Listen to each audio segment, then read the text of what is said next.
అరే శేఖర్, పెళ్లి రోజు శుభాకాంక్షలు రా. హాహా, నీకు గుర్తుందా? అరే, అలా ఎలా మర్చిపోతాను రా. ఈ సంభాషణలో ప్రత్యేకత ఏంటి అనుకుంటున్నారా? నిజమే, బిజీ షెడ్యూల్. పెళ్లి రోజులు పుట్టినరోజులు చేసుకుంటేనే హ్యాపీగా ఉన్నట్లా అన్న ఆలోచనలతో బతికేసే వాళ్ళకి ఉన్నట్టుండి చిన్ననాటి స్నేహితులు ఎవరైనా గుర్తు పెట్టుకుని ఫోన్ చేసి చెప్తే ఎంత సంతోషంగా అనిపిస్తుందో కదూ. ఆ ఒక్క నిమిషం ఫోన్ కాల్ మనల్ని ఆ రోజంతా హ్యాపీగా ఉంచుతుంది. మరికొన్ని రోజుల వరకు ఆ మూడ్ కొనసాగుతుంది. అందుకే ఈ వేడుకలు శుభాకాంక్షలు అంటున్నాయి అధ్యయనాలు.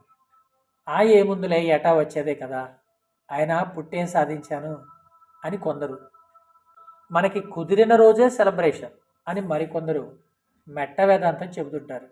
కానీ అవేవి ఆ రోజుకు సరికావు. గడిచిన ఏ ఒక్క క్షణం తిరిగి రాదు.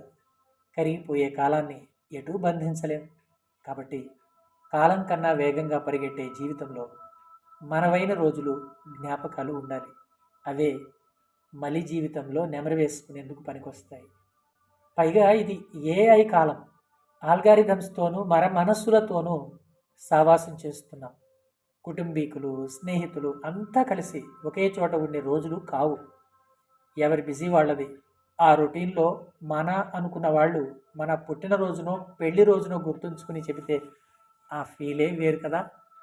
అలా చెప్పాలని కోరుకోవడం ఎంత మాత్రం అత్యాశ కాదు. కానీ దానికి తీరిక లేని వాళ్ళే ఎక్కువ.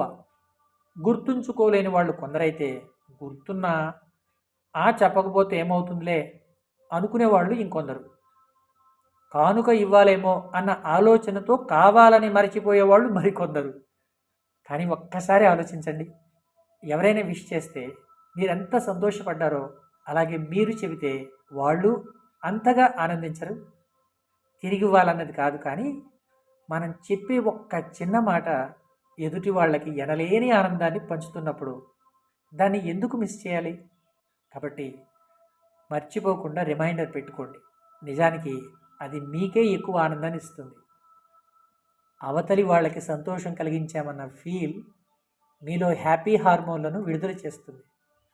దాంతో ఒత్తిడి, ఆందోళనలు తగ్గడమే కాదు, శారీరక ఆరోగ్యము బాగుంటుందని న్యూరో సైంటిస్టులు చెబుతున్నారు. ఇది అనుబంధాన్ని మరింత పటిష్టం చేస్తుంది. ఇలా చెప్పే అలవాటు ఉన్న వాళ్లకు సామాజిక సంబంధాలు బాగుంటాయి.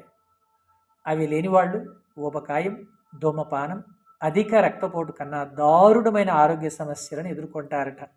కాబట్టి అసలే అంతంత మాత్రం బంధాలతో వర్చువల్ ప్రపంచంలో బతికేస్తున్న కాలంలో ఆత్మీయులు, స్నేహితులు అనుకున్న వాళ్ళకైనా శుభాకాంక్షలు చెప్పడం మర్చిపోకండి.